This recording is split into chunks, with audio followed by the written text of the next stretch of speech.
Bom dia para as outras turmas que eu não tinha encontrado hoje ainda.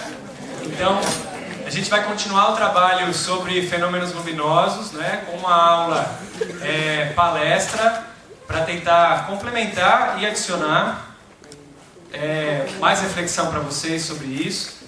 Para fazer essa aula, eu achei interessante vocês terem contato com quem trabalha bastante com o ensino de astronomia e um tema super relacionado com fenômenos luminosos.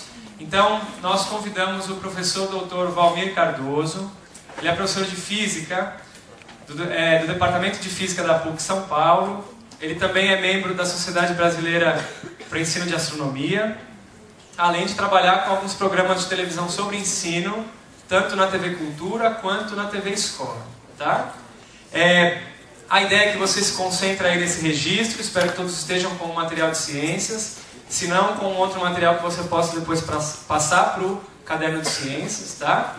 A gente vai usar aquelas dúvidas que eu pedi para vocês marcarem de lição de casa no final da palestra. Em alguns momentos o Valmir vai pedir para conversar com vocês também.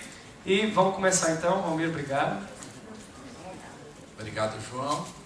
Bom dia para vocês. Bom dia. Bom, em primeiro lugar, quero agradecer muito o convite amabilíssimo que o João Carlos fez e o convite da escola, sempre de poder falar para vocês, com o pessoal que está estudando astronomia, mesmo que seja um pouquinho dentro da escola. Sempre é importante a gente ter noções básicas de todo o conhecimento. E eu penso que a astronomia, em particular, ajuda muito a gente a ter uma noção bastante ampla, aliás, universal, né, de tudo. Hoje eu vou falar um pouquinho sobre a Lua, e nosso tempo é muito curto, mas mesmo assim eu quero só contar para vocês, rapidamente, minha trajetória profissional, só para vocês saberem de onde eu vim, né? Eu fiz Física, fiz bacharelado e depois a licenciatura, depois fiz uma especialização de 2 anos e meio na Unicamp, estudando astronomia do século XVI, astronomia das grandes navegações. Depois eu fui estudar astronomia de povos indígenas no meu doutorado, e fui para a Amazônia trabalhar com uma escola bastante diferente dessa escola aqui. Uma escola que existe numa comunidade que fica a 30 quilômetros só da Colômbia. E hoje eu tenho me dedicado a pesquisar a astronomia de povos outros, que não os povos ocidentais, que não a nossa tradição greco-romana. É isso que eu tenho feito. Eu tenho feito um trabalho para a TV Escola e também para outros canais de televisão. Estou assessorando alguns desenhos animados para crianças, porque hoje em dia está todo mundo preocupado com o conteúdo, com a veracidade do conteúdo, né? E nós vamos começar com alguns chutes. Certamente quando vocês entraram viram que eu fiz compras hoje de manhã, né? Eu fui à feira e fiz algumas compras de frutas. E claro, eu não trouxe aqui as frutas para dizer, olha como eu tenho uma vida saudável. Eu trouxe essas frutas porque eu queria fazer uma pergunta que é uma estimativa, apenas uma estimativa. Eu queria perguntar para vocês o seguinte: eu tinha pensado, se eu não conseguir as frutas, vou trazer desenhos, mas eu consegui. Então, qual delas, ou qual dupla dessas frutas, representa melhor em escala para vocês a Lua e a Terra? Queria assim de 3 pessoas aqui que pudessem vir aqui rapidamente. Não precisa ser uma coisa assim, né? Não precisa acertar, ninguém tem o compromisso de acertar. São 2 perguntas que eu vou fazer. A primeira delas é essa: comparar a Terra e a Lua, pegando quaisquer uma dessas 2 frutas e dizendo, essa é a Terra e essa é a Lua. Quem faria isso? Legal, pode vir esses 3, 4 candidatos. Então, para eu te conhecer, você é João. João, você acha que quem é a Terra? O melão é a Terra. Legal. E a Lua? Essa frutinha que é um limãozinho. Tá, legal. Você é quem? Vinícius. Você acha que a Terra é quem? Melão. Melão parece que é preferência nacional. E a Lua, quem que você acha? O Pêssego. Bacana. Você é o? Ricardo. Ricardo. Quem que você acha que é o quê? Terra. A Terra é a maçã? Isso, e a Lua é o limãozinho. Tá bom. Você é o? Cauê. Cauê. Quem que você acha que é quem aqui? A laranja, a terra e limãozinho lá. E a Lua. Tá bacana. E você? Eu sou o Henrique. Henrique, o que você acha? Eu acho que a laranja é a terra e o limãozinho a lua. Tá ok. Vocês têm opiniões parecidas. Ok. Então eu vou... Bom, todo mundo prestou atenção. Agora eu quero uma rápida votação, tá? Levantando a mão. Quem acha que é essa primeira hipótese, levanta a mão. Legal. Tem que levantar para um só, tá? Tá. Não é os amigos levantam só por solidariedade. É o que você acha. Ok. Quem acha que é essa segunda hipótese, levanta a mão. Não. A primeira é melão e limão. Melão e limão. Quem acha que é melão e limão, que é a primeira hipótese, levanta a mão. Primeiro. Ok. Segunda hipótese, pêssego e melão. Tá. Melhorou um pouquinho, né? Maçã e limão. Bom, e os dois aqui, laranja e limão. Me parece que a hipótese laranja e limão foi a que venceu. Quem acha que não é nenhuma das anteriores? Ou seja, vocês acham que tem uma pessoa que acha que nenhuma das anteriores. Você tem alguma hipótese aqui? Faltam frutas. Faltam frutas. Você também não gosta dessa hipótese. Qual a hipótese que você acha que é a mais provável? Melão e laranja. Tá. Quem acha que é melão e laranja? Levanta a mão, junto com ele. Bom, você deve levantar a mão, porque é a sua hipótese. Ok, muito bem. Não é? Pelo menos na sua hipótese você deve levantar a mão. Alguém acha mais que é melão e laranja? Ok. Para vocês terem uma ideia, a Lua é cerca de 4 vezes menor do que a Terra em diâmetro. Tá? 4 vezes apenas. Nessa escala, dá muito aproximadamente ou um melão e um pêssego, como aqui, ou, dependendo do tamanho do limão, o limão. Né? Aqui, por exemplo, daria, olha, 1, 2,5 vezes. Não deu. Tá? Aqui daria 1, 2, 3, quase 4 vezes. Daria também. Essa proporção aqui não é ruim. Tá? E essa proporção aqui é muito pequena. Você já jogou o limão fora, porque ele era uma proporção muito pequena. Então, essa daqui é uma boa proporção. Melão e pêssego. Ok. Agora, vou pedir para você permanecer aqui, o dono dessa hipótese. Os outros, por favor, podem sentar. Obrigado, muito obrigado. Podem deixar as frutas. Agora eu quero que você faça outra avaliação. Nessa escala, qual é a distância entre a Terra e a Lua? Nessa escala.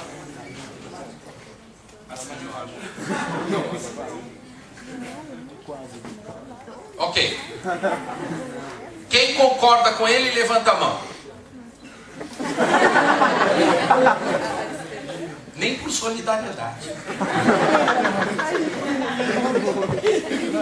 Quem acha que é mais perto? Uau! Bastante gente acha que é mais perto. Bastante gente acha que é mais longe, então. Mais ou menos aqui? Mais. Não, sim. Mais? Mais pra cima? 45 graus, tá bom. Ok.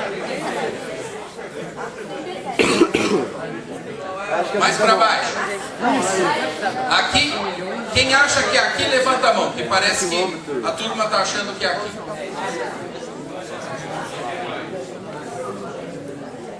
Tá. Obrigado. Pô, ninguém bateu palmas para ele. Só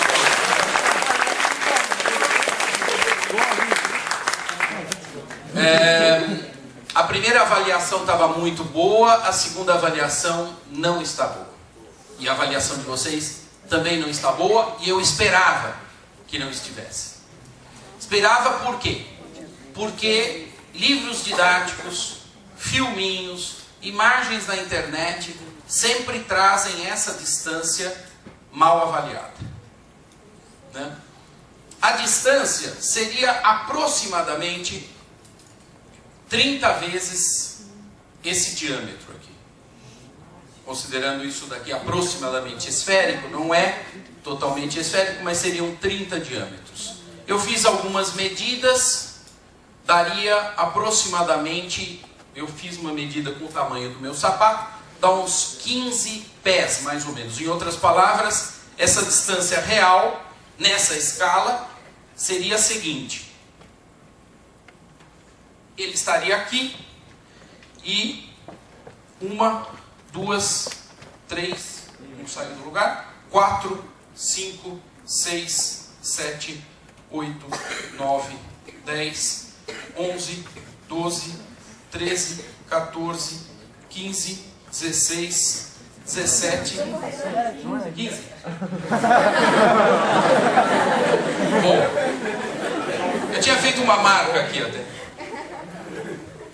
Essa é a distância nessa escala entre a Terra e a Lua. A Terra tem mais ou menos 12.700 quilômetros de diâmetro. A Lua tem cerca de 3.500 quilômetros de diâmetro. E a Lua está a 380 mil quilômetros da Terra, mais ou menos. Isso, por incrível que pareça, é só 1 segundo-luz de distância.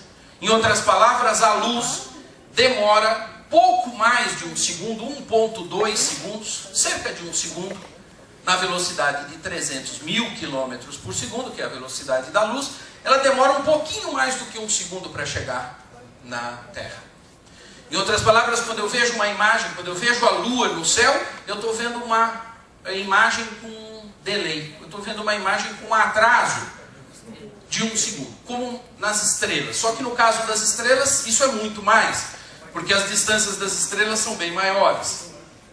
Alfa do Centauro, que é o conjunto estelar mais próximo, são 3 estrelas, a estrela mais próxima está a 4 anos e 4 meses luz daqui. Quer dizer, eu estou vendo uma imagem de 4 anos e 4 meses atrás. Algumas estrelas podem eventualmente não existir, apesar da gente saber que as estrelas têm uma vida grande, uma vida longa. Não é que é ilusão de ótica, é que a luz ainda não chegou, né? Então, se você segura a extremidade de uma corda e eu estou na outra extremidade da corda e eu faço um movimento ondulatório, um pulso, ele demora um certo tempo para chegar em você, né? Se eu paro de fazer os pulsos, ainda chegarão aqueles últimos que eu emiti para você. Então você ainda receberá pulsos durante um tempo. Isso ocorre aqui e ocorre com a luz que vem das estrelas, não é? Agora, chega a impressionar como essa distância é grande. Esse tipo de avaliação, essas avaliações não são avaliações simples da gente fazer, porque nós somos induzidos ao erro. Isso acontece em vários casos. Depois existem simuladores. Se você colocar a distância da Terra até a Lua, ou escrever isso em inglês, sobretudo em inglês vocês vão ter mais facilidade de encontrar, simuladores, né? Distance, né? From Earth, from Moon, ou qualquer coisa do gênero, você vai conseguir escrever e achar simuladores desse tipo. Bom, uma outra avaliação, só para a gente ter ideias de avaliações. Quantas frutas de uma pesam a outra? Em suma, a gente fez uma avaliação de tamanhos e distâncias. mas não fizemos avaliação de massa. Ou seja, quantas frutas dessa daqui, assumindo que elas têm uma densidade aproximadamente igual, blá, blá, blá. Quantas frutas dessa daqui equivaleriam àquela? Quantas luas nós precisaríamos juntar para formar uma terra, em termos de massa? 4, 12, 15, 16. Aproveitando que a gente está com um clima de feira, tá super bem.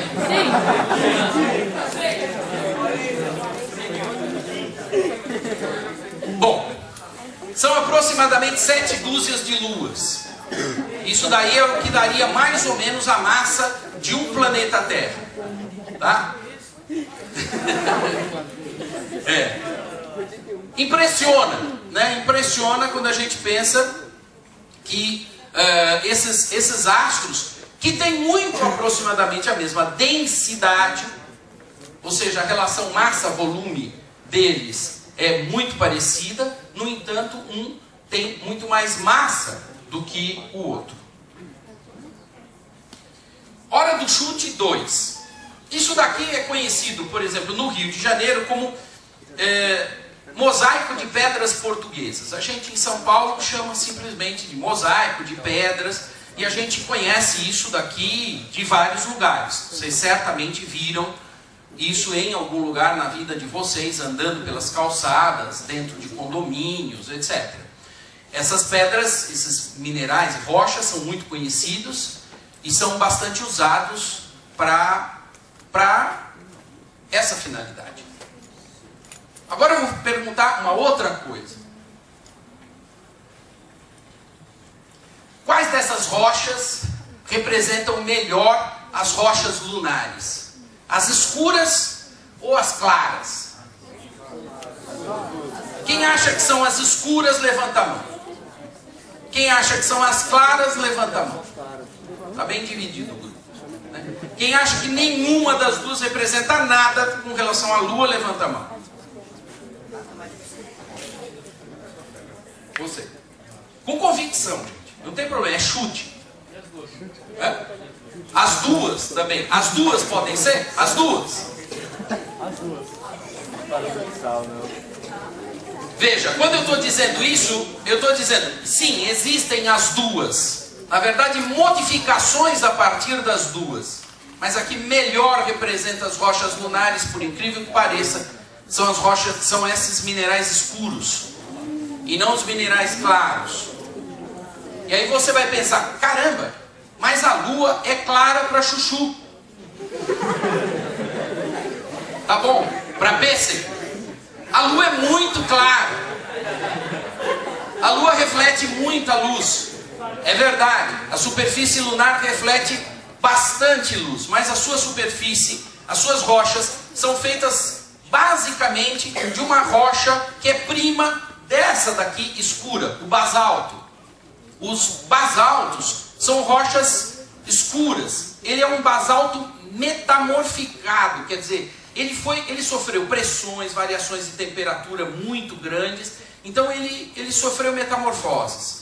E por isso mesmo é uma rocha que a gente chama metamórfica. Mas ele é primo dos basaltos que nós encontramos aqui na Terra. A gente vai falar um pouquinho disso daqui a pouco, quando a gente falar sobre a origem da Lua, não é? Mas é impressionante a gente imaginar que a Lua tem uma superfície escura e pulverizada. Isso porque, como não há atmosfera na Lua, praticamente inexiste atmosfera na Lua, a Lua fica exposta durante um tempo ao Sol e depois ela fica mais escura, exposta ao Sol e escura. A temperatura na superfície da Lua, exposta ao Sol, é da ordem de 150, 180 graus. Imediatamente, quando ela entra na parte escura, ela perde calor. E a temperatura vai a quase 100 graus negativos. É repentina, exatamente, é rápida essa perda de calor. Acontece mais ou menos como acontece com a areia da praia. A areia da praia esquenta muito rapidamente e depois ela perde o calor também rapidamente, né? Aqui não tão rapidamente quanto lá, porque aqui a gente tem uma atmosfera que ajuda a manter essa temperatura, ajuda a manter o calor. Mas lá, esse calor imediatamente vai para o espaço, literalmente. E a temperatura, então a gente tem uma variação de temperatura muito grande, o que faz com que as rochas sofram dilatação e depois contração. Dilatação, contração, dilatação, contração, dilatação, contração, dilatação, quebra. Dilatação, contração para cada uma delas, elas vão quebrando em pedaços cada vez menores até se transformar numa fina areia, que a gente chama de regolito, que é uma areia que parece um talco, na verdade, depois de muitas centenas de milhões de anos de esquenta, esfria, esquenta, esfria. A superfície da Lua, por causa disso, é coberta dessa areia escura, mas que reflete uma boa parte da luz solar, absorve luz solar, mas reflete uma boa parte da luz solar. A gente vê, tudo que a gente vê em termos de luz que vem da Lua é reflexo da luz solar. Quase tudo. Tem uma situação em que a gente vê o nosso próprio reflexo na superfície da Lua. Isso ocorre nos primeiros dias da fase do crescente. Logo depois do pôr do sol, quando você vê a Lua, que é bem um filetinho, já viram? Essa situação é muito bonito de ver. Logo depois do pôr do sol, você olha no céu e vê a Lua, um filetinho, parece uma unhinha assim no céu, né? Mas você consegue ver o restante da superfície lunar. Não tão clara, mas você vê ela acinzentada. A gente chama isso de luz acinzentada. Essa luz acinzentada nada mais é do que o próprio reflexo da luz solar na Terra, que vai para a superfície da Lua e depois volta para nós. É uma reflexão múltipla da luz. Vem a luz do Sol, incide na superfície terrestre, na nossa atmosfera, na nossa superfície. Como a nossa atmosfera tem muitas nuvens, etc., uma boa parte dessa luz é refletida para a Lua e depois a Lua reflete de volta para a gente. Então tem aquela parte evidentemente clara, que parece uma unha, e essa parte mais acinzentada. Essa luz que a gente está vendo, esse desenho que a gente vê da Lua, quase uma intenção de imagem da Lua, isso é o que a gente chama de luz cinzenta e é o reflexo da nossa presença. Nós é que estamos lá, refletindo e vendo, né? Isso é um negócio bem bacana, bem legal. Próxima vez que você vir isso no céu, lembre-se que você está vendo o seu reflexo, o reflexo do seu planeta. Fora isso, você vê essa linha que divide a parte clara da parte escura. Ela é chamada de linha do terminador. Quando Galileu fez observações com a luneta sobre a Lua, quer dizer, ele apontou a luneta para a Lua e fez registros. Há uma polêmica se ele foi o primeiro a fazer isso, mas na verdade não importa muito. Quer dizer, na época do Galileu se fazia isso, outras pessoas faziam isso, faziam observações da Lua com lunetas, né, e desenhavam a Lua. E o que o Galileu propriamente desenhou naquela época, e outros também desenharam, um camarada, um inglês chamado John Harrison, por exemplo, fez observações da superfície da Lua e viu essas cristas. Estão vendo uns pontinhos iluminados? Isso são topos de montanha. São topos de montanhas lunares. A luz solar, a Lua é muito aproximadamente esférica, a luz solar incide inicialmente no topo da montanha. E aí, à medida em que o Sol, a Lua e a Terra vão mudando de posição, então a luz vai abaixando e aí você vê toda a superfície, não só os picos das montanhas, mas você vai vendo também as partes mais baixas, até essas partes bem planas, que são planícies da superfície lunar. Ou seja, são as áreas mais baixas da superfície. Então, a superfície lunar, ela é constituída de partes bem planas e bem baixas, são planícies. Depois, regiões um pouco mais altas, que são montes, e montanhas, inclusive com cadeias de montanhas, que chegam facilmente a 6, 7 mil metros de altitude. A maior montanha terrestre tem, grosso modo, 10 1000 metros, 8.900 metros, né? O Monte Everest. Então aqui a gente tem montanhas bem altas e crateras. Quando o Galileu olhou para essa superfície e outros seus contemporâneos olharam, eles viram essas superfícies bem planinhas e imaginavam que essas regiões fossem mares na superfície lunar. Por isso mesmo que elas passaram a ser chamadas de mares. Até hoje, Mar da Tranquilidade, Mar da Tempestade, são mares, né? Receberam nomes de mares. A gente sabe que hoje tem água na Lua, mas a quantidade de água que tem não é suficiente para formar uma superfície de um espelho d'água, muito menos um lago, porque sem atmosfera, esse lago imediatamente passaria para o estado gasoso e iria embora, né? Não teria pressão sobre essa água para ela permanecer no estado líquido. Além do que as temperaturas são muito altas, mas a pressão é muito baixa. Então essa água viraria vapor e iria para o espaço quase de imediato. A água que existe na superfície da Lua está no estado sólido, está em gelo. E dentro dessas regiões que são crateras. Bom, de onde que veio essa água? Possivelmente de onde veio 50% da água terrestre. 50% da água do nosso planeta caiu do espaço, literalmente. Veio através de cometas. São astros, que são bolas de água e gelo, né, que estão no espaço. Quando eles entram pela atmosfera, caem na superfície, fazem um estrago danado.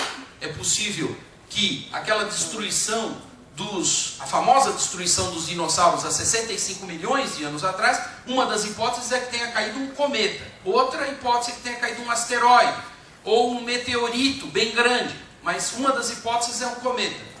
E esse cometa teria trazido água para o nosso planeta. 50% da água do nosso planeta é extraterrestre, ou seja, veio de fora do nosso planeta. Então, é razoável supor que também exista água na superfície da Lua que tenha vindo de fora dos mecanismos externos de formação. Pode falar. É só um pouco da água que veio? A gente acredita que 50%, metade da água do nosso planeta veio de fora. Tá? Existem maneiras de fazer pequenos registros, vamos dizer assim, e diferenciar um pouquinho a água que veio dos processos químicos do nosso planeta e essa água extraterrestre. Por causa da abundância de elementos do hidrogênio. O hidrogênio tem variedades e aí é possível detectar, digamos, a assinatura, digamos, dessa água, né? De onde veio essa água. O mais interessante, talvez, é que existe um outro lado da Lua. Esse outro lado da Lua é um lado invisível. E agora eu vou fazer uma observação que eu queria que vocês anotassem. Invisível não significa escuro. É famoso e conhecido dizer o seguinte: esse é o lado escuro da Lua. Não, não é escuro. Se fosse escuro, nós não estaríamos vendo ele iluminado pelo Sol. Ele está iluminado pelo Sol, ele é iluminado pelo Sol. A única coisa é que ele é oculto para nós. E ele é oculto para nós por uma razão muito simples. Vocês estão vendo essa manchinha nessa laranja. Talvez nem todo mundo esteja vendo muito bem, mas tem uma manchinha aqui, acreditem. Tá? Se isso daqui fosse a Lua, e a Lua girasse em torno da Terra, sem girar em torno de si mesma, né? O que aconteceria? Aqui eu não estou vendo a manchinha, porque ela está do lado de lá. Peraí, deixa eu fazer uma mancha real, vai. Tem uma caneta tipo hidrocor, assim.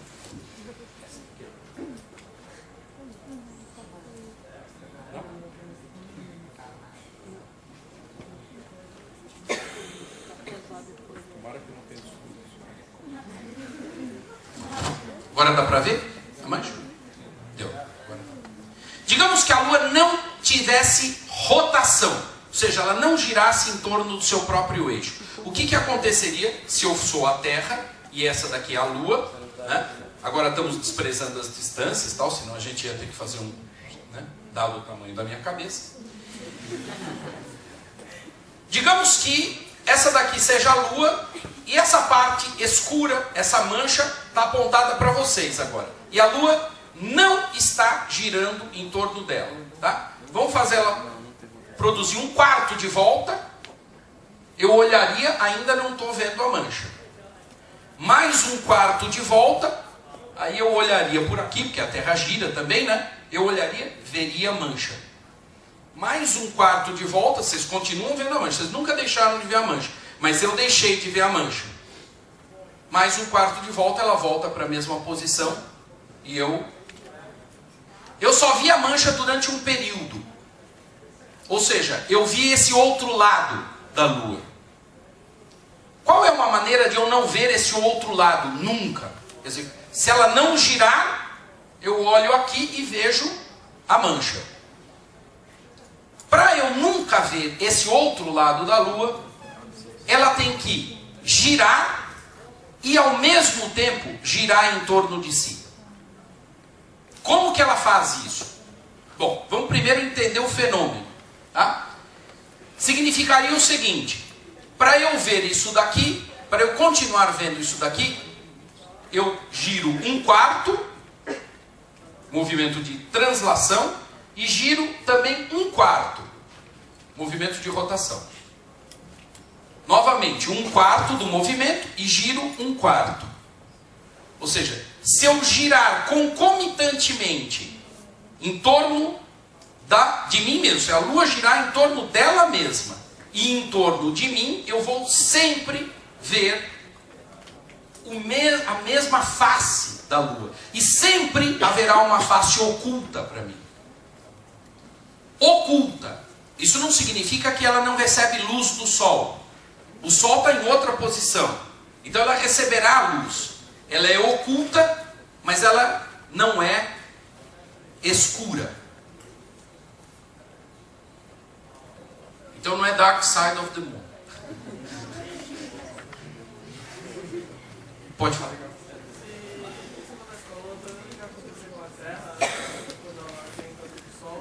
A pergunta dele é muito boa. Isso que acontece com a Lua não deveria acontecer com a Terra quando ela gira em torno do Sol? Poderia acontecer. Isso não acontece porque a relação de massa, quantidade de matéria e a distância da Lua, do Sol e da Terra não permitem que isso aconteça.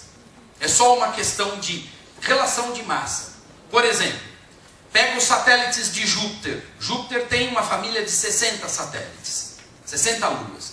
As 4 principais foram descobertas e observadas pelo Galileu. São chamadas de luas galileanas. A relação de massa de Júpiter com essas massas aqui é tão grande que elas também são síncronas. Ou seja, existe uma sincronização entre o movimento de rotação e o movimento de translação. Isso é um fenômeno que é calculável.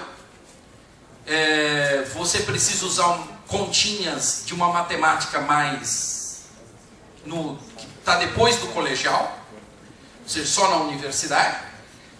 Mas essas continhas mostram que quando um objeto, antes a Lua não era assim, ela tinha um movimento de rotação não sincrônico, mas o fato dela girar em torno da Terra durante muito tempo vai sincronizando o movimento por causa da ação gravitacional e da distância. A relação entre as massas não é tão grande. É verdade que para isso acontecer, a Terra paga um preço também, para ter essa sincronização. A Terra foi diminuindo a sua rotação. Depois a gente vai falar um pouco mais disso, porque isso continua acontecendo. Mas nesse momento, o que eu quero que vocês entendam, só que existe um mecanismo físico de sincronização entre a rotação e a translação, de modo que os dois, ocorrendo ao mesmo tempo, vão sempre mostrar a mesma face da Lua para nós. Essa é a face que nós não enxergamos. Para enxergá-la, a gente só pode obter através de sondas espaciais, naves espaciais que passam lá para o outro lado da Lua e aí permitem que a gente enxergue esse outro lado. Agora, comparem esse lado, mesmo não sendo lado, não sendo inteira aqui a superfície da Lua, comparem um lado com o outro lado. O que vocês percebem? Esse daqui parece que teve mais problemas de acne, né? E não cuidou. Bem, por que vocês acham que tem esse lado assim mais esburacado que o outro lado? Mais craterizado que o outro lado? O conjunto Terra-Lua atrai várias coisas. Como é massa, massa atrai massa. Então, meteoritos, objetos que têm massa caem, ou na Terra ou na Lua. Muitos caíram na Lua. A Lua, então, serviu de anteparo para a Terra. Isso hoje é visto como um dos elementos que salvou boa parte das espécies. Talvez a nossa própria espécie tenha sido salva pela presença da Lua. Por quê? Estando a Lua entre nós e o resto do espaço, os objetos atraídos pela Terra podem ter sido, na última hora, atraídos, uma parte deles, claro, podem ter sido atraídas e ainda são atraídos pela Lua e caem na sua superfície produzindo as crateras. Por isso que esses lados são o lado de lá é mais craterizado. Como é que surge basicamente uma cratera? Ele é uma pancada que vem lá do espaço, não é? E abre um buraco na superfície. Esse buraco vai aumentando por causa da própria onda de choque e depois ele fica com duas cristas, que são pequenas montanhas, e uma depressão no meio. Então isso daqui equivale a uma queda de um pedaço de pedra, por exemplo, ou de uma laranja numa massa de bolo, né? Há um impacto, esse impacto ele abre um buraco, mas há uma onda de choque que faz esse buraco se alargar, dependendo do tamanho do impacto. E abrem-se então duas cristas que vão se afastando até a dissipação total da energia do choque. Geralmente o que acontece quando tem uma colisão dessa é que um pedaço desse objeto, desse meteorito, enfim, ou ele todo desaparece ou a maior parte dele desaparece. A gente diz que ele se pulveriza, se transforma em pó na própria superfície lunar. Hora do chute 3. Voltando à Feira das Frutas, qual é o tamanho que a gente vê o Sol e a Lua no céu, comparativamente com os tamanhos das frutas? Quem chutaria? 2. 1, vem. Pode vir. Mais um. Vem. Rápido, rápido, rápido. Hora do chute 3. Olhando para essas frutas e olhando para o Sol e para a Lua. Digamos que a gente pudesse ver o Sol e a Lua juntos. Que frutas representariam o Sol e a Lua? Vale tudo. Vale também olhando no nosso céu. Olhando no céu, daqui da Terra, qual é o tamanho do Sol, qual é o tamanho da Lua?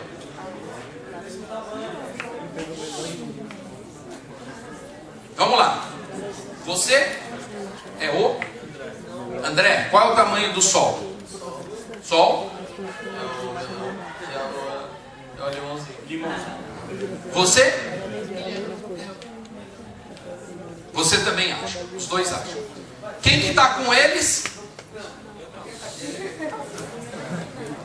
Os amigos, né? Solidariedade. Quem não está com eles? Caramba, vocês precisam melhorar um pouquinho. Você levantou a mão faz um tempão. O que você acha? Fala. Que é do mesmo tamanho. Por quê? Obrigado. Obrigado. Podem sentar. A Lua e o Sol, vistos no céu, têm muito aproximadamente o mesmo tamanho angular. O O tamanho é de meio grau. E isso não é o que a nossa sensação diz. Eles estão corretos na sensação. A nossa sensação diz que a Lua é bem menor do que o Sol. Mas se nós medirmos angularmente, e não é difícil fazer isso, dá para fazer isso com dispositivos simples, usando semelhança de triângulos apenas, e uma moeda, dá para fazer isso, tá? E uma fita métrica, você consegue resolver esse problema.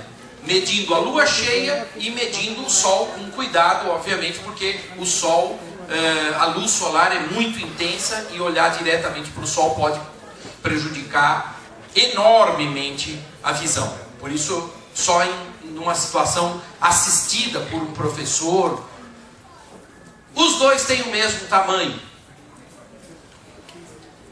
E isso já tinha sido determinado, olhado, calculado por um astrônomo no 3º século a.C., por um camarada chamado Aristarco de Samos. Esse é o trabalho original de Aristarco, né? Aristarco talvez não fosse um grande apreciador de melões, laranjas e outras frutas desse tipo, mas era um grande apreciador de matemática. E ele então fez uma série de trabalhos, essa é uma página, digamos, dos seus trabalhos originais, uma delas medindo a Lua, medindo o ângulo que a Lua formava com o Sol no momento do quarto crescente. No momento do quarto crescente eu vejo metade da Lua iluminada pelo Sol, não é? No finalzinho da tarde, vocês já devem ter visto isso em alguma situação. O Sol está se pondo e metade da Lua está iluminada, bem no meinho assim. Ele fez medidas de ângulo, usando instrumentos da época, e mediu um ângulo de 87 graus. Não importa, o ângulo está errado. O ângulo está errado. Mas o método está certo, o espírito do método está certo. Nesse momento, os raios de luz que chegam na superfície da Lua, incidem na superfície da Lua e formam 90 graus. Esse ângulo aqui é um ângulo de 90 graus na superfície lunar. O método está correto. Está errado o quê? Ele não sabia qual era o momento exato do quarto crescente, não é? E essa medida desse ângulo é muito próximo de 89,8 graus. Ou seja, é pertinho de 90 graus, é praticamente 90 graus. Esse ângulo aqui é bem pequenininho no Sol, é uma fração de um ângulo. Por isso, então, ele não tinha condições de fazer as medidas corretamente. No entanto, desse jeito, ele fez, calculando as proporções, ele calculou a proporção entre a distância do Sol à Terra e da Lua até a Terra. É incrível isso, no 3º século antes de Cristo. E ele não parou aí. Fazendo outras continhas e medidas, o Aristarco, num eclipse lunar, percebeu que a Lua, ela aproximadamente ficava 3 vezes oculta dentro da sombra total da Terra, aquilo que a gente chama de umbra. E com isso, e com os resultados anteriores, usando geometria, ele calculou a distância, o tamanho da sombra da Terra e, enfim, pôde fazer várias hipóteses. Os resultados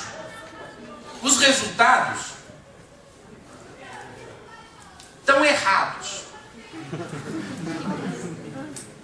Os resultados estão errados, mas o método é verdadeiro, tá?